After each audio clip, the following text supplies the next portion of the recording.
ये जब समुद्र मंथन हुआ है 14 रत्नों में एक रत्न निकला हुआ है कालकूट विष। विष को जो है भगवान भोलेनाथ जो है धारण करके जो है 14 लोग 3 भवन घूमे हुए हैं, कहीं उनको शांति नहीं मिली। लास्ट में कालिंजर आए हैं, तो कालिंजर ये पहले माँ काली का स्थान था। माँ काली अपना स्थान दे के कलकत्ता प्रस्थान कर गई हैं, भोलेनाथ यहाँ विराजमान हुए हैं। इनका शिव पुराण में है 4थे अध्याय में है, गरुड़ पुराण में 10वें 11वें अध्याय में है, कंथ पुराण में नागवंश के राजा ने जो है प्रथम पूजा शिव की आराधना यहाँ की। तब लोगों को आभास हुआ था कि यहाँ भोलेनाथ यहाँ विराजमान। इतिहास एकांत की गहराई में छिपी हुआ कहानी है जिसे जानने की हर कोई कोशिश नहीं करता, लेकिन इस इतिहास की कहानी को जानना हम सबके लिए उतना ही महत्वपूर्ण है जितना कि वो तब था जब वह किसी का वर्तमान था। अतीत की गहराई में छिपी ऐसी ही गौरवशाली गाथाओं को अपने आप में बयां करता है कलिंजर का यह ऐतिहासिक किला, जिसने कई राजवंशों के उत्थान और पतन की कहानी को बड़े करीब से देखा है। कलिंजर के अपराजा दुर्ग से जुड़ी अनगिनत शौर्य गाथा और भारत की ऐतिहासिक धरोहर के बारे में देखेंगे जानेंगे आज की इस वीडियो में।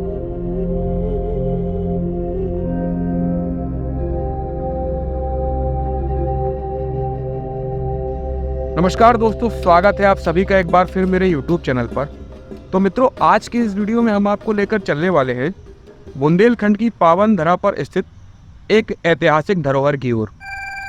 और यह ऐतिहासिक धरोहर है कलिंजर का किला, जो कि अपनी स्थापत्य कला, ऐतिहासिक महत्व और वीरता की गाथाओं के लिए जाना जाता है। तो मित्रों, बिना देर किए हुए आइए शुरुआत करते हैं एक और नए सफ़र की।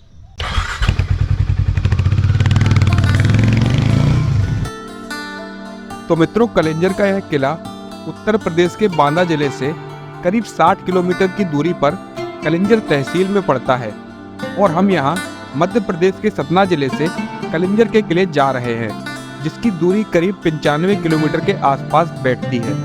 वैसे तो आप यहाँ बांदा से कलिंजर बस के माध्यम से भी पहुँच सकते हैं, पर मेरी नज़र में आप अपने साधन से जाएंगे तो ज़्यादा बेहतर रहेगा।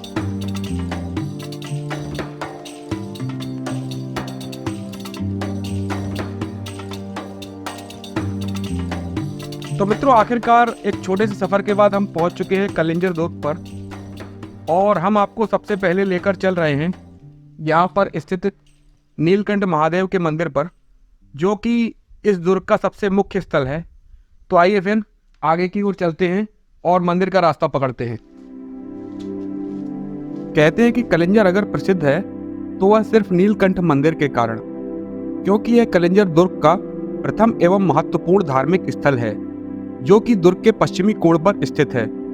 साथ ही कहते हैं कि यही वह स्थान है जहां भगवान शिव ने गरल शमन किया था, जिससे उनका नाम नीलकंठ पड़ गया था। तो मित्रों, अभी हम हैं कलिंजर दुर्ग के सबसे प्राचीन स्थल पर, नीलकंठ महादेव के मंदिर पर, जो कि युगों युगों पुराना है। हमारे साथ हैं यहाँ के महाराज जी। महाराज जी, इस स्थान के बारे में थोड़ा बताइए। ये नीलकंठ महादेव जी हैं, बगल में कार्तिकेय जी हैं, नीचे आदि गणेश है, ये पार्वती माता है। ये जब समुद्र मंथन हुआ है 14 रत्नों में एक रत्न निकला हुआ है कालकूट विष। विष को जो है भगवान भोलेनाथ जो है धारण करके जो है 14 लोग 3 भवन घूमे हुए हैं, कहीं उनको शांति नहीं मिली। लास्ट में कालिंजर आए हैं, तो कालिंजर ये पहले माँ काली का स्थान था। माँ काली अपना स्थान दे के कलकत्ता प्रस्थान कर गई हैं, भोलेनाथ यहाँ विराजमान हुए हैं।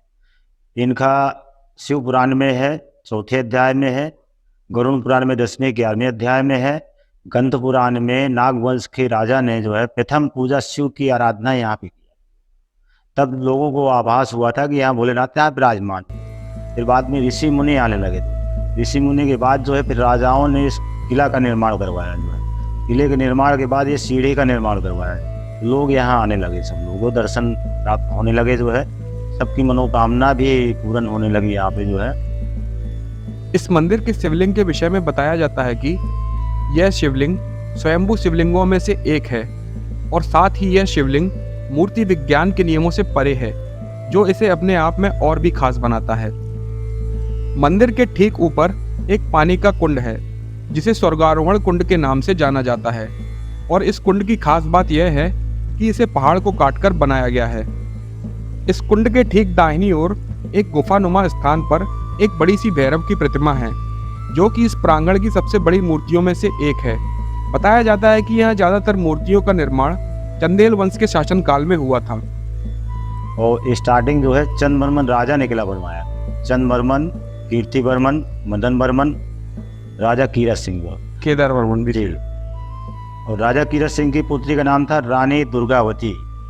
रानी दुर्गावती का जो है शेषशाह सूर्य ने 1545 में आक्रमण किया था, तब उस समय रानी दुर्गावती का विवाह नहीं हुआ था।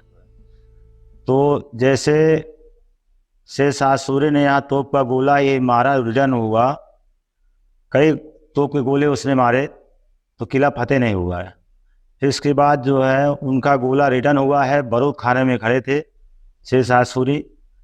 तो जैसे गोला रिटर्न हुआ वहाँ बारूद खाने में विस्फोट हुआ है और शेषशाह सूरी उसकी सेना वहाँ पे ही ख़त्म हो गया वो जो है। और शेषशाह सूरी की जो है डेड बॉडी जो है अंगूठी से पहचान हुई, उंगली में फंसी थी, तो उनके मालूम था कि अंगूठी पहनते हैं, उसी से पहचान हो गए थे। उनकी लिहाज जो है धनबाद जिले सासाराम बिहार में उनका मकबरा बना हुआ है सासाराम जी। जी। और यहाँ पे बाद में जो है ये किला वीरान हो चुका था, तो औरंगजेब ने फरमान जारी किया था।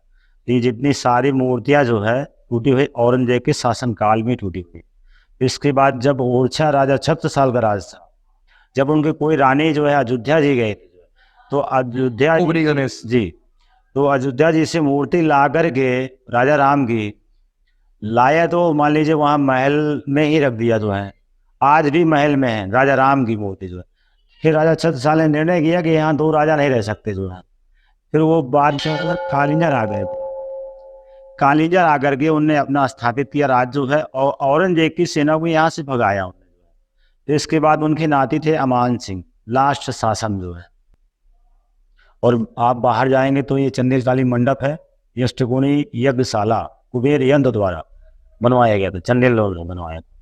इसके बाद ये 7 मंजिल था। संवत 1486 में भूकंप आया था तो गिर गया था। इसका जो मलबा है ये बाउंड्री के पीछे पड़ा हुआ है। और जो लेटी हुई ये मूर्ति आप देखे होंगे जो है अशोक के पेड़ के नीचे जो है वो बराह अवतार है, भगवान विष्णु का अवतार है। अलग अलग देवी देवताओं के यहाँ सारे देवी देवताओं की मूर्तियाँ आपको इस किले के अंदर मिलेंगी जो है। और 84 मंदिर थे इस किले के ऊपर जो है, बाद में मुगलों ने तोड़ा और मूर्तियां भी खंडित किया। कलिंजर, जिसका अर्थ है अपराजित, जिसे समय कभी नष्ट नहीं कर सकता। कहते हैं कि समय और इतिहास में हमेशा अमर रहा कलिंजर का यह किला हर युग में विद्यमान था, जिसे सतयुग में कीर्तिनगर, त्रेता युग में मध्यगढ़, द्वापर युग में सिंगलगढ़ और कलयुग में कलिंजर के नाम से जाना जाता था।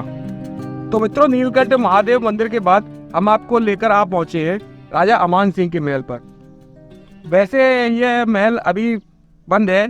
यहाँ पर जो भी खुदाई में मूर्तियाँ मिली हैं उनको यहाँ पर संग्रह करके रखा गया है। पर जब यहाँ पर राजा रहा करते थे उस समय यहाँ पर उनकी अदालत लगती थी। यहाँ जो भी लोग न्याय की चाह में आते थे उनके साथ वो न्याय करते थे और फैसला सुनाया करते थे। आइए इसको आपको थोड़ा बाहर से दिखा देते हैं। अमान महल के इतिहास की अगर बात हम करें तो इस महल का निर्माण 18वीं सदी के मध्य में महाराजा छत्रसाल के आखिरी वंशज अमान सिंह के द्वारा करवाया गया था, जिसके बाद इस किले की सत्ता अंग्रेजों के हाथ में आ गई थी। तो मित्रों, अभी हम हैं वेंकट बिहारी मंदिर। इसको देखने पर लगता है कि यह राधा कृष्ण जी का मंदिर रहा होगा। काफी प्राचीन स्थान है, पर इस मंदिर के अंदर कोई मूर्ति नहीं है। शायद किसी ने चुरा ली हो या फिर पुरातत्व विभाग वालों ने संभाल कर कहीं संरक्षित करके रख ली हो। इसके ठीक पास में ही है, जर्जर अवस्था में है, रानी महल, जिसके बारे में ऐसा लोग कहते हैं कि यहाँ पर उस समय राजा रानी रहा करते थे। तो आइए आपको थोड़ा दिखाते हैं रानी महल। कहते हैं कि कलिंजर के इस किले पर बहुत से शासकों ने आक्रमण किए, जिनमें से कुछ सफल हुए तो कुछ असफल। जैसा कि हम जानते हैं, इस दुर्ग का निर्माण 8वीं-9वीं शताब्दी में चंदेलों के द्वारा करवाया गया था, जिसके बाद यहाँ महमूद गजनबी, कुतुबुद्दीन ऐबक, शेरशाह सूरी और हुमायूं ने यहाँ आक्रमण किया, जो कि इस किले को हासिल करने में असफल रहे। कहते हैं कि मुगल शासनकाल में अकबर ने इस किले पर विजय हासिल की, लेकिन इसके बाद जब महाराजा छत्रसाल ने मुगलों से बुंदेलखंड को आज़ाद कराया, तब से यह किला महाराजा छत्रसाल के पास आ गया। इसके बाद सन 1812 में कलिंजर का यह किला देश की आज़ादी तक अंग्रेजों के अधीन रहा। तो मित्रों, अभी हम खड़े हुए हैं रानी महल में, राजा रानी के बाथरूम में। आप देख सकते हैं ये राजा रानी के बाथरूम का नज़ारा है, और इस साइड आप देख सकते हैं यहाँ उनका लैट्रिन बनी हुई है। यहाँ पर वो सुबह सवेरे फ्रेश हुआ करते थे। तो मित्रों, अभी हम आपको लेकर आप पहुंचे हैं रंग महल। आइए जरा आपको दिखाते हैं किस तरीके का स्थान है ये।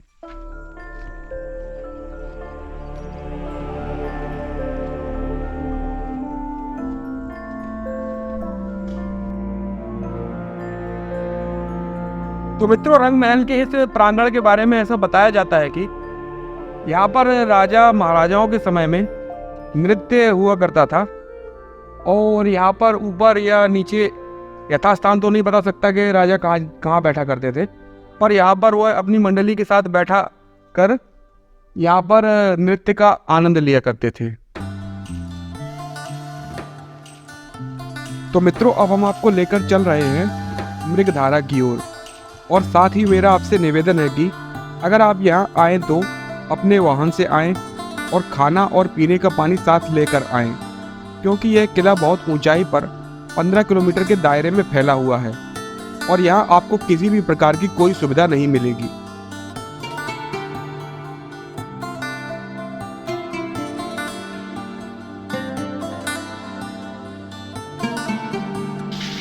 तो मित्रों, ये जो आप देख रहे हैं यह मृगधारा है।